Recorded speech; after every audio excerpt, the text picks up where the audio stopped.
بسم اللہ الرحمن الرحیم۔ السلام علیکم ناظرین، کیا عورت نکاح پڑھا سکتی ہے؟ کیا مرد اور عورت اپنا نکاح خود پڑھ سکتے ہیں؟ اگر ہاں تو اس کی شرائط کیا ہیں؟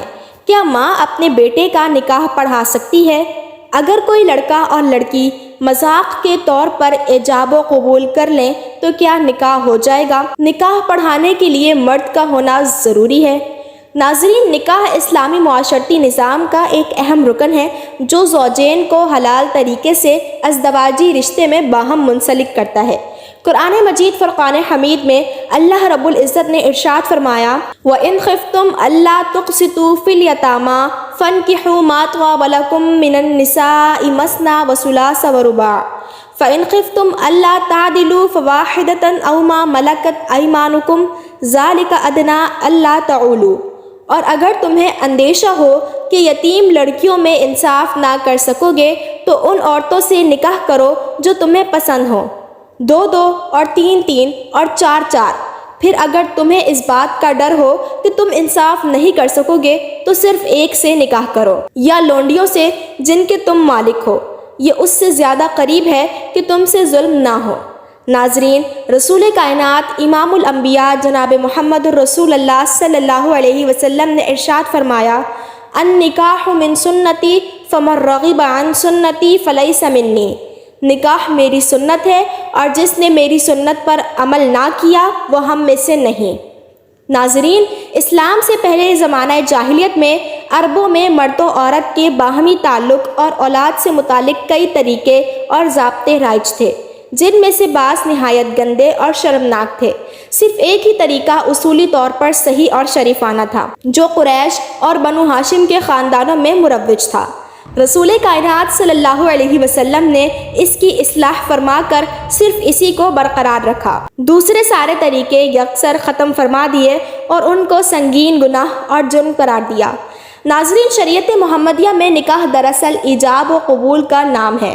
مثلا ایک فرد کہے کہ میں نے خود کو تیری زوجیت میں دیا اور دوسرا کہے میں نے قبول کیا۔ پہلے جو کہے وہ ایجاب ہے اور اس کے جواب میں دوسرے کے الفاظ کو قبول کہتے ہیں۔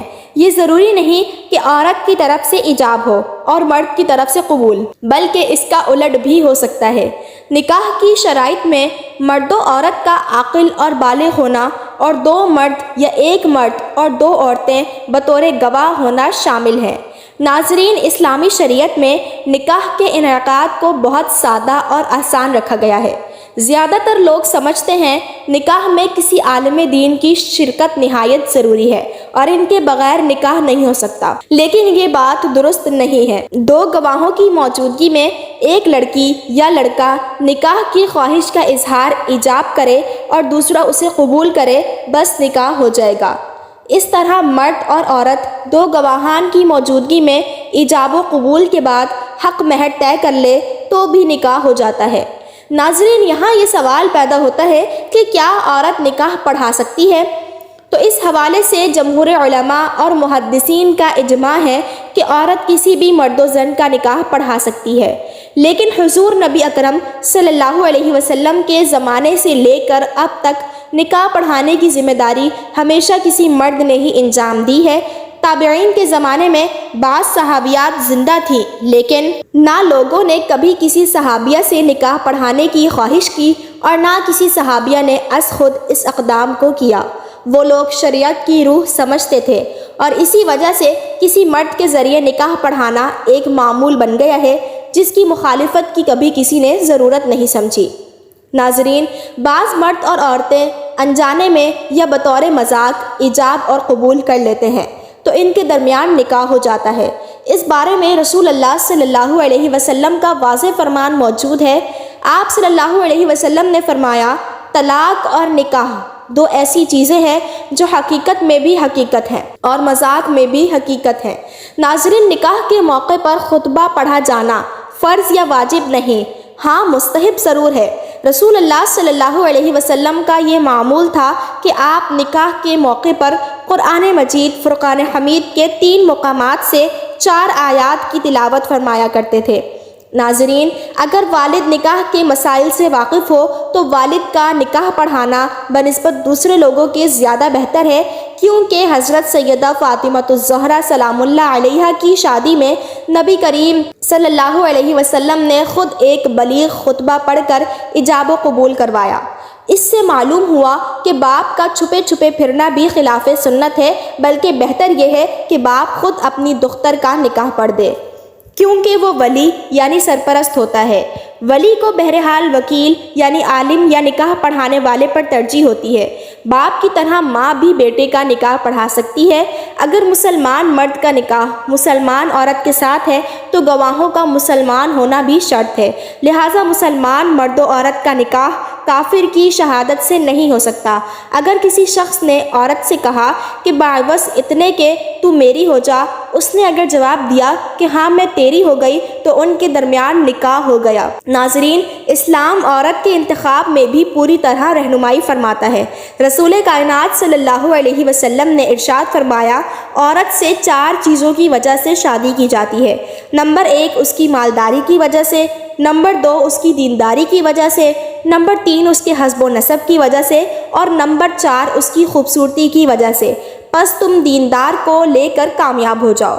ناظرین، عورت خواہ بالغ ہو یا نابالغ، مطلقہ ہو یا بیوہ، ہر صورت میں نکاح کی درستگی کے لیے اس کے ولی کی موجودگی یا رضامندی ضروری ہے۔ ناظرین، ولی کا مطلب ہے سرپرست، لیکن ہر طرح کا سرپرست اسلامی نقطۂ نظر سے عورت کا ولی نہیں بن سکتا، بلکہ اسلام صرف اس سرپرست کو عورت کا ولی تسلیم کرتا ہے جو عورت کا دیگر رشتہ داروں کے مقابلے میں سب سے زیادہ قریبی اور محرم ہو، اور عورت کا باپ ہمیشہ ولی ہوتا ہے۔ اگر بالفرض عورت کا باپ فوت ہو گیا تو پھر اس کے دادا اور پردادا ولایت کے حقدار قرار پاتے ہیں۔ اگر یہ بھی نہ ہو تو پھر عورت کے بھائی، پھر چچا اور ماموں وغیرہ عورت کے ولی بننے کے مستحق ہے۔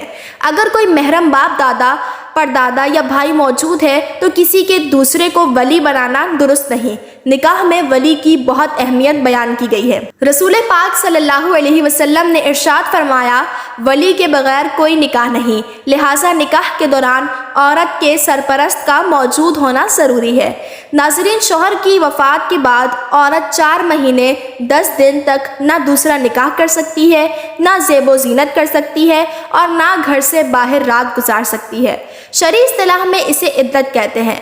آج کل ہمارے معاشرے میں کتنی ایسی خواتین ہیں جو عدت کی مدت میں بھی ممنوع کام سر انجام دیتی رہتی ہیں، جو کہ بہت غلط ہے۔ لہٰذا ہمیں اسلام کے ان سنہری اصولوں پر عمل کرنا چاہیے۔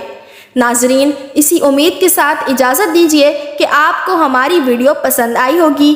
ملتے ہیں بہت جلد ایک نئی تاریخی، تحقیقی اور معلوماتی ویڈیو کے ساتھ۔